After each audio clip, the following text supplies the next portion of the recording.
और ये संकल्प जो है बागेश्वर मिलन पद यात्रा का संकल्प जो है ये केवल बागेश्वर और बांके बिहारी के मिलन तक पूरा होने वाला संकल्प नहीं, बागेश्वर बांके बिहारी का मिलन तो स्वाभाविक भावनात्मक इस यात्रा के माध्यम से होगा ही, लेकिन साथ साथ जो एक भाव जागृत हो रहा है कि छुआछूत की करो विदाई, हिंदू हिंदू भाई भाई। हमें लगता है कि ये संकल्प एक ऐसे मिलन का संकल्प है और ये इस मिलन में वो सब जो कहीं वंचित मान लिए गए, कहीं गांवों में अलग सा मान लिए गए, उन सब का एक सद्भावना में मिलन होगा, समरसता का मिलन होगा, समता का मिलन होगा, प्रेम का मिलन होगा, सद्भावना का मिलन होगा। और इस मिलन से राष्ट्र का गौरव पूरे विश्व तक, विश्व बंधुत्व वसुधैव कुटुंबकम और विश्व को जगत गुरु बनाने तक की एक आधारशिला बनेगा यह संकल्प। और साथ साथ बागेश्वर बांके बिहारी जी के मिलन का ये पावन, ये दिव्य भाव नमन करते हुए, आप सबकी आस्था को नमन करते हुए, मां कात्यायनी की इस वातावरण में व्याप्त दिव्यता को और नमन करते हुए अपने प्यारे ठाकुर की उस दिव्य विभूति को जो उन्होंने ये कहा कि पार्थ जहां जहां कोई शुभ संकल्प उदय होता है वो संकल्प मैं ही होता हूं पार्थ, वो संकल्प मेरे द्वारा ही प्रकट होता है। और गीता जी में 2 बार ऐसे, एक तो धर्मावृत्त भूतेषु कामोस्मि भर्तृष्व, धर्म के अनुकूल जो संकल्प है पार्थ वो मैं ही। और एक और भगवान गोविंद ने कहा कि जहां जहां भी कोई ऐसी विभूति प्रकट होती है, यद्यद् विभूति मत सत्वम श्रीमद् ऊर्जितम मेवा, वो मेरे ही तेज का अंश होती है।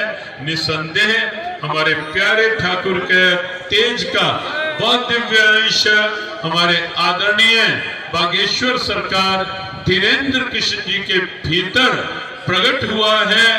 तभी तो ऐसे संकल्प जगना, कहीं बागेश्वर से ओरछा तक की पद यात्रा और अब यहाँ भारत की राजधानी दिल्ली से श्रीधाम वृंदावन तक की पद यात्रा, और ये पद यात्राओं का ये जो क्रम है ये वो आगे हमें लगता है और अलग अलग क्षेत्रों में बढ़ता रहेगा। पूरे राष्ट्र को, पूरे सनातन को एकता, अखंडता, समता, सद्भावना, समरसता के सूत्र में पिरोकर एक ऐसी माला तैयार करेगा जो माला निश्चित भारत माता के कंठ का एक सुंदर एक श्रृंगार बनेगी जो माला, और जिस माला से पूरे विश्व में भारत की दिव्यता का आधार बनेगा। ढेरों ढेरों शुभकामनाएं। मैं श्री आपके संकल्प के साथ सदैव हमारी सद्भावना है ही। मुझे संतों की उपस्थिति को पुनः वंदन, आप सबकी आस्था को वंदन। जय श्री कृष्ण, जय बागेश्वर धाम।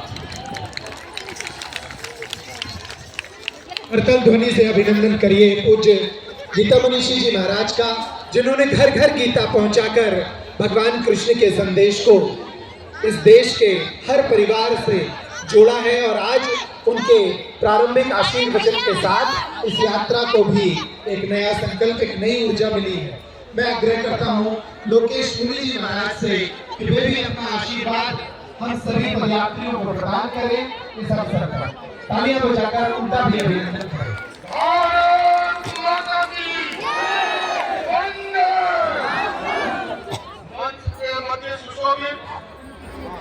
मुझे गीता मनीषी जी महाराज, आदरणीय दीदी दिगंबरा जी, आज के सनातन यात्रा के उत्सव रामेश्वर धाम सरकार आचार्य धैर्य के साथ में ये सनातन एकता यात्रा, ये देश की एकता अखंडता समाज में समरसता और सौहार्द पैदा करने की यात्रा है। ये यात्रा किसी आय के लिए नहीं, ये गाय के लिए यात्रा है। ये यात्रा किसी राजानी जी को सोने की सीढ़ी के लिए नहीं, ये भावी पीढ़ी को सुरक्षित करने की यात्रा है। ये यात्रा